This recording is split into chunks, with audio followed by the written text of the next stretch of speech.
जब से ललन टॉप के प्लेटफॉर्म पे डज गॉड एग्जिस्ट को लेकर डिबेट हुई है, तब से जावेद अख्तर साहब और समाइल नदवी के बारे में जानने की दिलचस्पी लोगों में बढ़ी हुई है।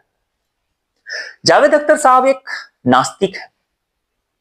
हालांकि भारत में 0.0027% ही लोग एथिस्ट हैं। बात अगर संख्या में कर लें तो कुल जमा इनकी आबादी 38,000 के आसपास है। लेकिन शायद जावेद अख्तर साहब उन गिने चुने लोगों में है जो खुले मंच से गर्व के साथ खुद को नास्तिक कहते हैं और उसकी वकालत भी करते हैं। हम लोग चाहे जिस भी धर्म को माने, लेकिन जावेद अख्तर साहब का अंदाज सबको पसंद आता है। हर मुद्दे पर उनकी पकड़ लाजवाब है। तथ्यों को समझने और रखने का सलीका उन्हें खूब आता है। वो भले ही आज किसी भी धर्म को ना मानते हो, लेकिन एक सच्चाई तो यह भी है ना कि वो जिस परिवार, जिस खानदान से आते हैं, वो परिवार किसी जमाने में कट्टर मुस्लिम परिवार हुआ करता था। उनके दादा के दादा, एक उदाहरण ले लीजिए कि उनके दादा के दादा जो बहुत बड़े आलिम हुआ करते थे, उन्होंने तो अंग्रेजों के खिलाफ ही फतवा जारी कर दिया था।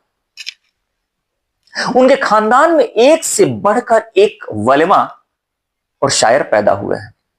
अब सवाल यह पैदा होता है कि ऐसा परिवार, ऐसा खानदान जो कभी मजहब और धर्म से लबरेज हुआ करता था, कईयों की गिनती तो हिंदुस्तान के बड़े से बड़े आलिमों में होती थी, उसी परिवार और खानदान में हिंदुस्तान का सबसे बड़ा नास्तिक कैसे पैदा हो गया। खैर, आज का वीडियो दिलचस्प होने वाला है। इसे अंत तक जरूर देखिएगा और मेरे उस सवाल का जवाब जरूर दीजिएगा जो मैं वीडियो के अंत में आपसे पूछने वाला हूं। इतिहास कभी अचानक पैदा नहीं होता, वो पीढ़ी दर पीढ़ी बढ़ती हुई सोच, संघर्ष और कलम की विरासत से बनता है।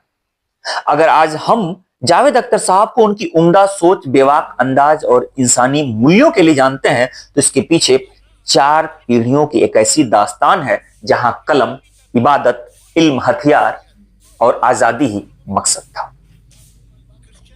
बात शुरू करते हैं मौलाना फजले हक खैराबादी से, जिनका जन्म 1797 ईस्वी में उत्तर प्रदेश के सीतापुर जिले के खैराबाद कस्बे में हुआ था। उन्होंने अंग्रेजी हुकूमत के सामने कलम नहीं, फतवे का परचम लहरा दिया था। मौलाना फजले हक खैराबादी महान इस्लामी आलिम, दार्शनिक, उर्दू और फारसी के विद्वान तथा 1857 की जंग आजादी के सबसे अहम किरदारों में से एक थे। जब ज्यादातर लोग अंग्रेजों के आगे नतमस्तक हो चुके थे, तो फजले हक खैराबादी अंग्रेजों के खिलाफ जिहाद का फतवा जारी कर रहे थे। मौलाना द्वारा फतवा जारी करने के बाद से ही अंग्रेजों ने उनकी तलाश शुरू कर दी थी। 1857 की क्रांति के असफल हो जाने के बाद, या यूं कहा जाए कि क्रांति का दौर जब खत्म हो गया, तो खैराबाद से ही 30 जनवरी 1859 को उन्हें गिरफ्तार कर लिया गया। खैराबाद से गिरफ्तार करने के बाद उन्हें सेशन कोर्ट लखनऊ लाया गया, जहां उनके ऊपर मुकदमा चलाया गया। मुकदमे की पैरवी उन्होंने खुद की, अपने लिए कोई वकील नहीं रखा। मौलाना पर अंग्रेजों ने जिहाद का फतवा जारी करने और लोगों को विद्रोह के लिए उकसाने जैसे संगीन आरोप लगाए। मुकदमे में बहस के दौरान उन्होंने अपने ऊपर लगे हुए सभी आरोपों को कबूल कर लिया, पर झूठ नहीं बोला और कहा, हाँ, वह फतवा सही है, वो मेरा लिखा हुआ ही है, आज भी मैं उस फतवे पर कायम हूं। इस जुर्रत की उन्हें सजा मिली, काला पानी, अंडमान की तनहा और अमानवीय कैद। उनकी सारी जायदाद भी जब्त कर लेने का आदेश जारी कर दिया गया। अंडमान के सेलुलर जेल की तन्हाई में ही 20 अगस्त 1861 को उनका इंतकाल हो गया।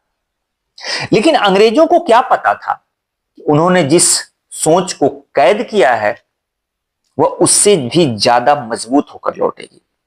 फजले हक खैराबादी के बेटे अहमद हसन रुसवा, वह दौर था जब तलवार की जगह कहानी ने मोर्चा संभाला।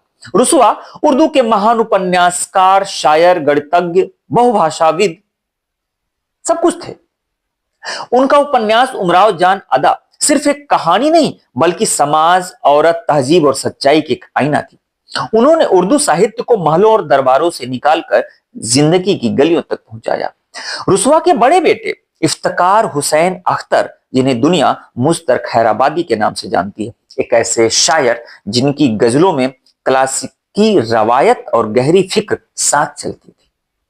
शायरी में दर्शन, अल्फाज में संजीदगी और सोच में तहजीब, यही उनकी मुकम्मल दास्तान थी। मुश्तर खैराबादी ने बताया कि शेर सिर्फ तुकबंदी नहीं बल्कि एक जिम्मेदारी का एहसास भी है।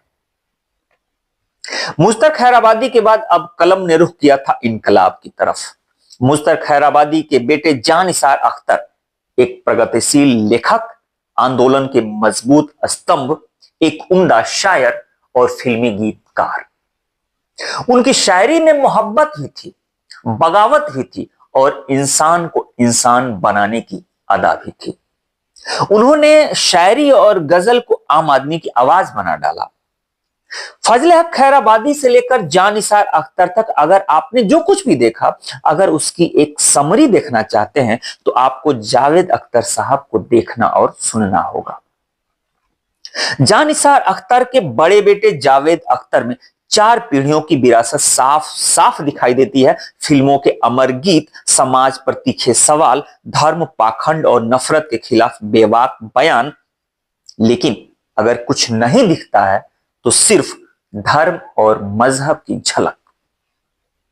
जावेद अख्तर साहब की सोच न तो अचानक पैदा हुई, न अकेली है। यह है फजले हक की बगावत, रुसवा की सच्चाई, मुश्तर की तहजीब और जानिसार अख्तर की इंसानियत, सब कुछ एक साथ। अब आते हैं अपने मूल सवाल पर। सवाल यह था कि किसी जमाने में एक कट्टर मुस्लिम परिवार जो पूरी तरह से धर्म और मजहब से लबरेज था, उस परिवार में हिंदुस्तान का सबसे बड़ा नास्तिक कैसे पैदा हो गया? सवाल तो यही था ना। तो चलिए उसको भी जान लेते हैं। 1943 ईस्वी में जानिसार अख्तर का विवाह होता है साफिया अख्तर से।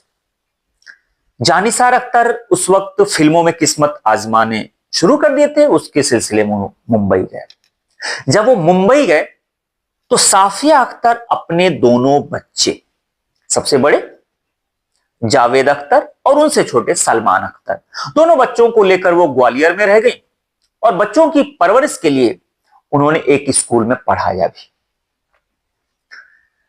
जब जावेद अख्तर सिर्फ 8 साल के थे, यानी कि 1953 ईस्वी में उनकी मां साफिया अख्तर का इंतकाल हो गया। यही वो समय था कि जब जावेद अख्तर के मन से, दिल से खुदा धीरे धीरे करके दूर होते चले गए। यानी कि वो धर्म से अपने आप को दूर कर लिए। क्यों? क्योंकि अपनी मां साफिया अख्तर को वो दिल से ज्यादा, जान से ज्यादा चाहते थे।